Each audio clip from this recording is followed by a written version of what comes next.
Yo, yo, yo, what's up, party people? Welcome to Thrive and Dive. Thriving in life as we dive into deeper conversations. I'm again joined by three of my senior students here at Masters Academy, and we're going to be talking about worldviews. If you've been keeping up with the latest episodes, we are talking about 5 of the 6 most popular worldviews, and today we're going to be talking about the worldview of Islam. Before we jump into the nitty-gritty Islamic territory, let's go ahead and do some introductions here. So go ahead and tell us your name, and then I like starting off with a question before we dive in. So this one's kind of a deeper question, depends how deep you want to take it. Basically, their graduation is coming up here very, very soon.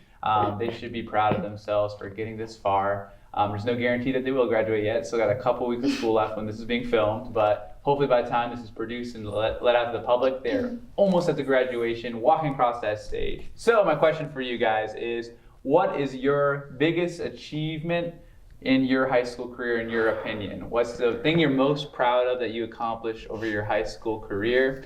And we're not comparing, we don't need to compare each other's successes. Something. I know Bethany's might be a little small and Jason's really big. I'm just playing. What's the thing that you're most proud of that you accomplished over your 4 years of high school? So we'll start with you. So name, I don't want to give it away. My name is Bethany. And can we just go through the names first? Yeah. She's struggling to think of a biggest accomplishment. See, I'm not crazy. Okay, we got Bethany, Lily, and Jason. You've seen Jason if you keep up with Thrive and Dive. He's been on the show multiple times. All right, should we start with Jason? Yes. He's probably a longer list of achievements than you did. No, I'm just playing. Again, what's your proudest moment in high school? So Jason, what's your proudest moment? One of the proudest moments. So that would be the proudest moment. Yeah. I don't know, either breaking your scoring record or breaking your cross-country time. All right, so a little bit of context here. Jason and I both played soccer and cross-country. He still plays soccer, and I felt so proud of myself because I set the fastest 5K time with 17:55 5K. And most goals in one season, 13 goals. And what Jason is saying is that he beat both of them. So, congrats. Good job, Jason. No, seriously, congratulations. I wouldn't want to be broken by any other person. Awesome, great. Lily, your biggest achievement or your personal favorite thing you've accomplished over high school? Probably going to nationals for rowing last year. Nationals for rowing. Yeah. So if you guys don't know, Lily is a superb rowing machine over here. So tell us what exactly does that entail? What's so big about nationals? Well, it's nationals and only so many people get to go. But I also started off being the absolute worst rower on my team last year. Okay. And I finished the season being one of the only 4 girls to go to nationals. See, that's big. One of the 4 girls to go to nationals. That's big time right here. Awesome, Lily. And in Bethany. All right. Just wait. That's what I say. She's like, I'm gonna rock your guys' world. Who's my ultimate trump card?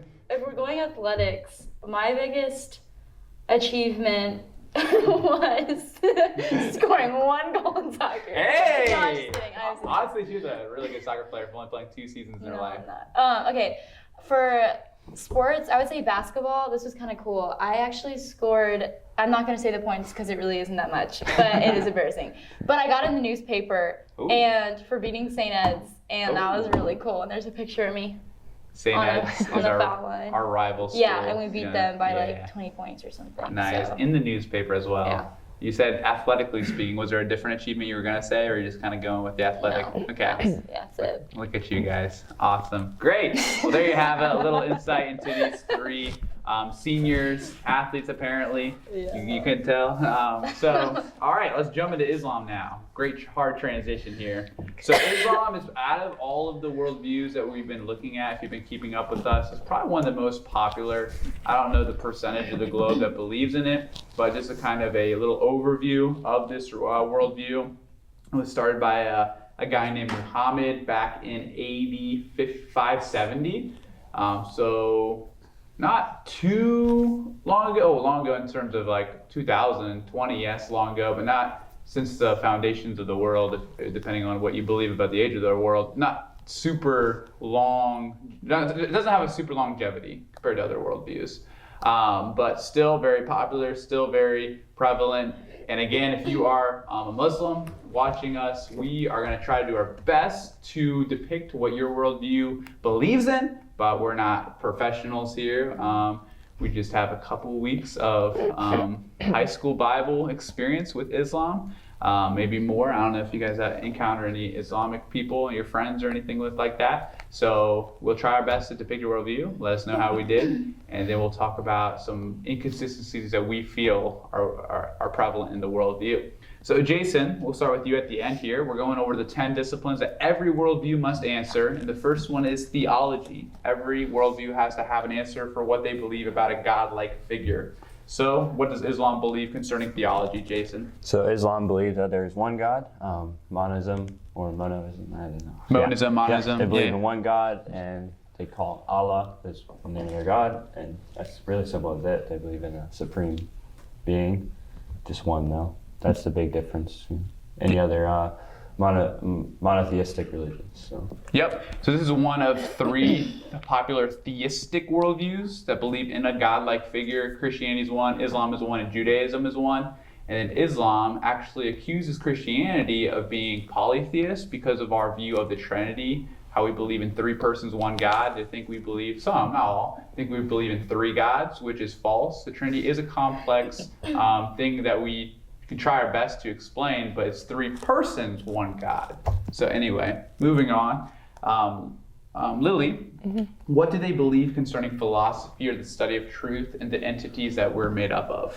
They believe in dualism, meaning that there is a both physical and spiritual element to our life. Excellent. So this is actually going to go, we're not going to study the Christian worldview on the Thrive and Dive channel in depth, but there's a lot of parallels between Islam and Christianity concerning philosophy, theology, and things like that. So they believe in a spiritual nature and a physical nature. Excellent. Bethany, moving on to ethics, what do they believe concerning how we should behave? What makes something right and wrong? So we believe in the divine command theory, Okay, and yep. that is the idea that practically, so back in 570 or 560 AD or whatever, Yep. Muhammad, had a vision from the angel Gabriel, and that's kind of how like the whole religion came about. And so we get our ethics and our morality from what has been written in the Quran, essentially, which is like the everything about Islam, but also all the other books, which is the Sunnah and the Hadith, which we'll get into more in depth about that. Yeah. But practically, that's where we get our morality from. Good job. You explained that really well. There's 3 sources of authority that Islam believes in, which Bethany just described: the Quran, the Hadith, and the Sunnah. All right, moving over to biology. What do they believe, Jason, concerning how we came to be? They believe in special creation. So Allah created the world and everything in it. Excellent.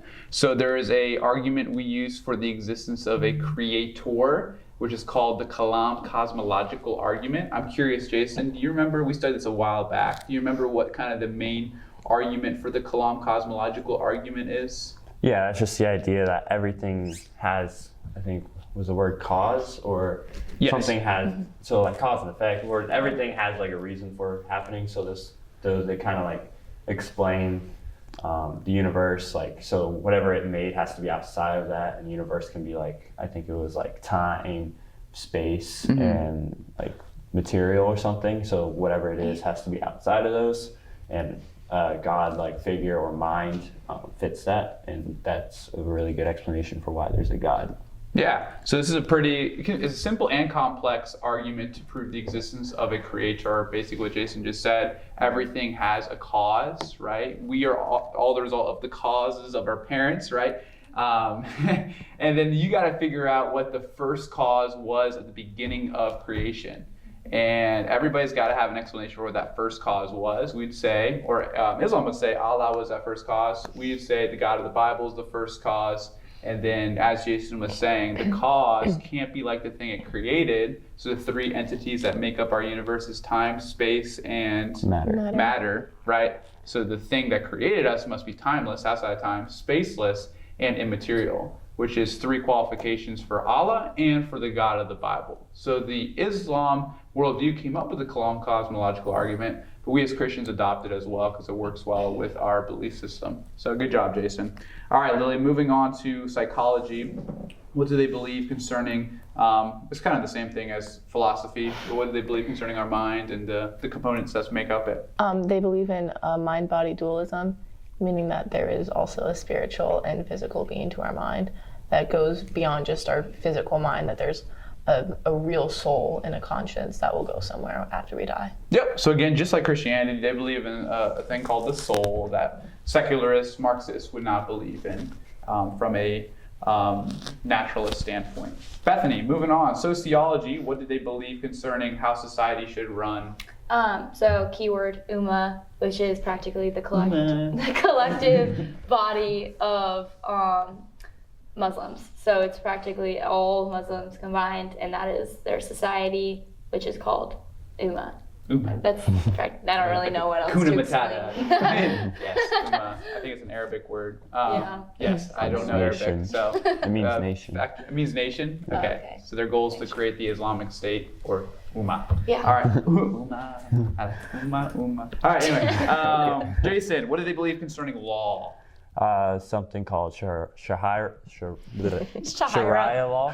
essentially, it's just the law in the Quran. Like, it's that section where literally just the rules and the way they live their life, principles, just like any other religion, whether it's in the Bible or the beginning of it, whoever created, there's this set of rules and laws that you must follow if you call yourself a Muslim. Excellent. So Sharia law is in the Quran, like the Mosaic law is in the Bible. Excellent. Yeah. All right. Lily, what do they believe concerning politics? They believe in Islamic theocracy. Okay. So it's pretty much just Islamic cities and states that are based off of Islam. And it's an Islam government, and they literally just take everything from Sharia law and Sharia economics, and they just apply it to how they run their country. Excellent. And in theocracy, what is a theocracy? What do you mean? Like what type of concerning the godlike figure? What does theocracy mean as opposed to like a monarchy? That there's only one God, so there's really only one set of rules that they can follow. Yeah, and basically they're saying that Allah is directly giving it to controlling them. the government, similar to how Israel was back in the Old Testament when God directly. So they're claiming they're hearing straight from Allah, and all the commands that come from an Islamic government are not actually the Islamic people that are in charge. They're straight up Allah saying, which is kind of... It's kind of funky when you get into it, Yeah. Because what Allah said was written down by a man. Exactly. So So unless Allah is speaking directly to a nation like God of the Old Testament spoke directly to Moses, right? He didn't do that during the kings. He didn't do that. He doesn't do that now. That was back then what he did. Unless Allah's doing that directly, man, it's a little sus to think that multiple people are saying, well, Allah said this. Yeah. Allah said it. Yeah. I agree. So anyway, moving on. Bethany, what do they believe concerning economics? Sharia economics. Yep. Yeah. So economics, again, there's not a one size fits all, but an economic system that's going to adhere to Sharia law to the best of its ability. Yeah. Excellent. And then I'll go ahead and have you answer history as well. Okay. What do they believe concerning history? Pan-Islam, so practically the goal in Islam, I mean, if you're a radical Islamist or jihadist or whatever, the goal is to get everyone to be Muslim. So Pan-Islam, that was kind of the original history of Islam to, convert everybody to becoming a Muslim. Obviously, they've come a long way, but yeah, so I guess that's what it is. Okay, sounds good, Bethany. Good job. So those are the 10 disciplines. Just a brief overview of some of the basic things that Islam believes. There's a lot more to it than that. We're just doing the simplified version. Now we're going to roll on to talk about what are some things about Islam that you are not convinced by. So we adhere to the Christian worldview. Obviously, you're more than welcome to change religions if you want. I assume you're not wanting to. But why wouldn't you want to be a Muslim? Why does that religion worldview not persuade you? What are some maybe inconsistencies with the worldview that you just can't stomach, if you will? So no particular order. Whoever has something can go ahead and share. I'll go. Okay, Jason. I would say just the credibility of the beginning, like the start of religion. So I was listening to a podcast. Obviously, one person doesn't what one Muslim says doesn't fit the whole religion. Yes, place As we've been told repeatedly, which for every worldview, one person doesn't represent the whole thing. But he was kind of talking about, because I feel like Islam was created, so 500 years past like times of Jesus, later, 500 years later, or kind of that time period. And it's talking about, because it uses the Bible as one of its authoritative books. It's not as high as the Quran, Hadith, and the Sunnah, but it's one of them. They just think it's a little flawed. But he claims that the reason it came so late, when Muhammad got his visions, like Allah finally sent the vision, is because the world wasn't prepared. So they sent the Bible. So they adopt the Bible as this is just what one of the guys I heard said. So like I said, I don't know if every Muslim believes this, but the Bible is almost like a preparation for Islam. So they kind of just inherited that because right now everything in Islam kind of lines up, everything story-wise, but they just claim that the Bible was like, it's not fully Islam, but it's like in preparation. So when humans were ready, then Allah sent down the Quran and the full religion and revealed it all to everyone at that time.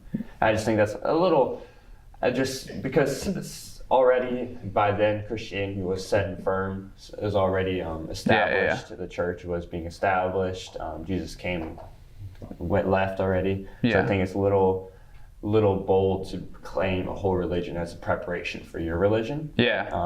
And then obviously there's an idea that it was just one man receiving the vision, but a lot of people claim that the Bible would be written so many people was a way of it making itself true. But I'd say that's the main thing for me. Obviously, I'm still young, I'm not a historian, I don't know everything, but it just seems like with the Bible, everything kind of lines up. The story is all connected within its same book. It doesn't ask another book to get it ready for my book, it's not like preparation. It doesn't use two books to create it, It's like one big story, God's story. So I just say that's one inconsistency that kind of bugs my mind a little bit. And then, that's about it, really. Just the credibility of its authoritative resources that they don't follow. So it sounds like you're saying that they kind of piggybacked off the Christianity and the Bible in a way, which is kind of interesting because I always thought, kind of the stereotype that Islam couldn't stand the Bible. Like, we hate the Bible, we burn all the Bibles, right? But if you do a little bit of digging, they actually appreciate the Bible and use it as an authoritative thing, not the highest authority, but they use it to supplement their own Quran and Hadith and things like that. But the thing we're going to see with it is that they pick and choose what they want to believe in the Bible. In my opinion, you either believe all of it or you believe none of it. You can't be doing this double dipping type stuff, right? Does anyone want to speak on that part, or? Can I kind of build off of what Jason was saying? Yeah, absolutely. So, like he said, they say that Christianity is like the before of the Quran. Yes. But if they're gonna say that, Christianity is a story that happened before Islam and it builds into it, then they would also have to believe in the divinity of Jesus, which they don't. Right. So how can you say that our source of authority, the book that our faith is built off of, you can't really say that that's the beginning story, because like you said, then they're picking and choosing. And if you want to claim that your religion is infallible, you cannot be picking and choosing. You have to follow the entire storyline. And they can't do that if they don't believe in the divinity of Jesus. Absolutely. So that's kind of one of the biggest hang-ups that Islam and Christianity have together. It centers around the person of Jesus. Is Jesus God, or was he just a good man? Most Muslims would say, no, Jesus is not God. And we as Christians believe that's a core doctrine for salvation and for consistency in Orthodox Christianity. So like we were saying, if they believe that the Bible is accurate and authoritative, and it clearly talks about Jesus being God, there isn't a passage that said, and this is what I actually watched a YouTube short about a Muslim guy being like, if you show me a passage where it says Jesus explicitly says he is God, I will believe that he was God. But Jesus doesn't do it in the way that we want them to do it. But it's clear that Jesus is God through inference and through what Paul said, specifically in Colossians chapter 1, where he talks about the supremacy and preeminence of Christ. Read Colossians chapter 1, and you'll be convinced that Jesus is God based on the way Paul described him. Also, additionally, if you know the narrative in the Gospels, the main reason the Pharisees killed Jesus is because of blasphemy, because he was basically claiming that he was God. So if he wasn't claiming to be God, why would they crucify him? Just doesn't seem to add up. So anyway, Bethany, Yeah. you want to share something? I would build off of them, but I feel like you guys worded that, like the credibility, really good. For me, I would say what doesn't really convince me is just the idea that it just seems like a religion that is based off of something, someone who there wasn't much evidence back in the beginning, there wasn't many witnesses, and you're basing a religion on, and your whole life, on a guy who claimed to have a vision from the angel Gabriel, and it just seems very kind of fishy.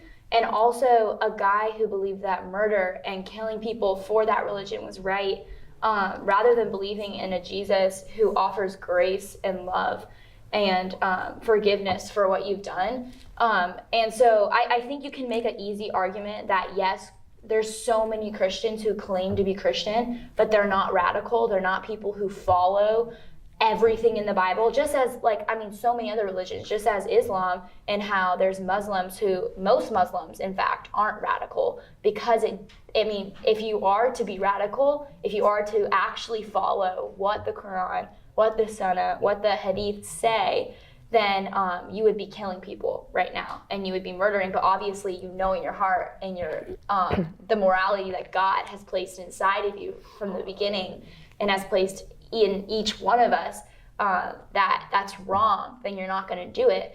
But what are you going to choose to be radical in? Is my question, because I think that I would want to be radical in a faith that is. That offers love, that offers not murdering people because you know that's wrong, because we have a God who is timeless, who is spaceless, who is immaterial, who placed that in each one of our hearts. And so I think it's important to kind of see like where you're placing your assurance in, because it is hard. Like that's another thing. Lots of religions outside of Christianity don't have a lot of assurance in like where they're going. Like what about afterlife? Because in Islam, everything's based on works and on how many, at the end of the day, on Judgment Day, when Allah judges everyone, if your good works outweigh your bad works, you're going to heaven. If your bad works happen to outweigh your good works, you're going to hell. And that just does not seem like a fun life to live, like knowing that. So I just think that that kind of ends it for me. I want to have, and also if you're not radical in a faith, then what are you believing? You're kind of just living life at that point. Because I want to be radical in something. Like I want to actually like follow something, and I want to have hope in something, because I can't do it on my own. I'm just like some human clueless on, what happened, So anyways, that's kind of like my idea, but I'm just, yeah. Yeah, that's good. So a couple takeaways from that, Bethany. Good stuff is that you mentioned the eyewitness part. That's huge when it comes to the credibility of the foundation for a worldview. Muhammad is the only eyewitness, if you will, for his visions. Many people saw Jesus. Many people witnessed his miracles. So it's not just based off of one testimony. You guys know this. If you hear one testimony from somebody in a court case, it's cool, I guess. But if you can get 2 or 3 to match on the testimony, that's super solid. And we see that with Christianity, but not so much with Islam. And secondly, you mentioned the lack of grace component in the Islamic worldview, right? Where you don't have the assurance that you are saved. But with Jesus and Christianity, if you place your trust in Christ and forgive him and repent and turn away from your sins, you have that assurance, which is an amazing thing. And lastly, I want to touch on, you already talked about it, Bethany. Sometimes Islamic people get caricatured as all being radical, terrorist type people. And there's actually 3 layers of Islam that different Islamic people fall into. Do you guys remember those 3 layers of terminology? What's the most basic Islamic type? That's basically people are Muslim based on just culture alone. What do they refer to as? Muslims. Just Muslims. Just Muslims. Yeah. So they're just Muslims. Who would be the second tier, where they're supportive of violent terrorist-like activities, but they won't do it themselves, but they're supportive of it. They're like, good job, my brother, right? Islamists. So if someone believes in that they're an Islamist according to our studies in this what's it called, curriculum. So you guys can verify if this is correct. And then what's the highest radicalness of an Islamic person that would be willing to go to violent behavior such as ISIS and things like that. What do they refer to as? Jihadis. Jihadists, right? And jihad is the Arabic term, I'm pretty sure, for like the struggle. And they believe we've got to get everybody into Islam, pan-Islam, as Bethany explained earlier. So let's do it by all means necessary. So what Bethany is saying is that what we see in the Quran, I haven't read it personally, but I've heard videos of people referencing it, that the Quran does require violence in a lot of areas. So if you're going to be consistent in your worldview, technically every Islamic person should be a jihadist. And it's interesting that a lot aren't. And I respect those who choose not to be, obviously. We love peacefulness. But it's interesting because it kind of, there's a parallel between Islam and Christianity, because Christianity can have those same 3 levels of commitment. And do you guys want to touch on that a little bit? How Christians can kind of just be like Muslims and not be consistent. And how is that? How do we do that? Lily? I think just, people are selfish. We have a human nature. Yeah. And we don't want to be told what to do. It's as simple as that. So when we are handed a set of book with instructions of how to live our life, and the world is throwing something else at us, a lot of the world stuff looks a lot better than what the Bible says, to some extent, though. Yeah. And I think that so many people find it easier just to do what the world wants them to do, because if you're going to follow this stuff in the Bible, then you have to study it and you have to figure out why God is telling you that. Yeah. And I think so many people don't follow those rules but claim they're Christian because they like the security around it. Yeah. But they don't want to do the work that gives them that security, but they just like to say, oh, I'm a Christian. Yeah. Because it gives them that sense of security instead of actually understanding what that security is, and that those rules that God gives us is that security blanket that comes with Christianity. 100%. So basically my challenge to you who are Christians who are watching is that we can be just as inconsistent in our worldview as Islamists in theirs, right? Where Jesus says, deny yourself, pick up your cross and follow him, right? It requires complete commitment. And we can be accused of being inconsistent as well. We see Christians saying they're Christian but not behaving like so. So with that being said, if there's any Muslims who are watching it, let us know what you think concerning our depiction of your worldview. Again, we're not Islamic experts by any means. And one last point I do want to mention concerning the person of Jesus, because I know this is one of the biggest hang-ups between our worldview and your guys', is that you might accuse us of using biased sources to justify the authenticity of Jesus as a person, because we say all the books of the Bible declare Jesus as a person. We got Matthew, Mark, Luke, and John, 4 different people having the same testimonies. You might say, well, they're all disciples, followers of Christ. Well, there's also several secular historians that have accounted the person of Christ. Yeah, they don't say that he's God or anything, but they at least account that he was a real person, and that's Josephus and Tacitus specifically. And those are both secular historians during the century of Jesus. So just want to put that out there, but you can do some more studying on your own if you want. Well, guys, that was a good conversation. Thanks for being a part. Thanks for watching up to this point, our friends. This is Thrive and Dive, thriving in life as we dive into deeper conversations. Peace out, fam.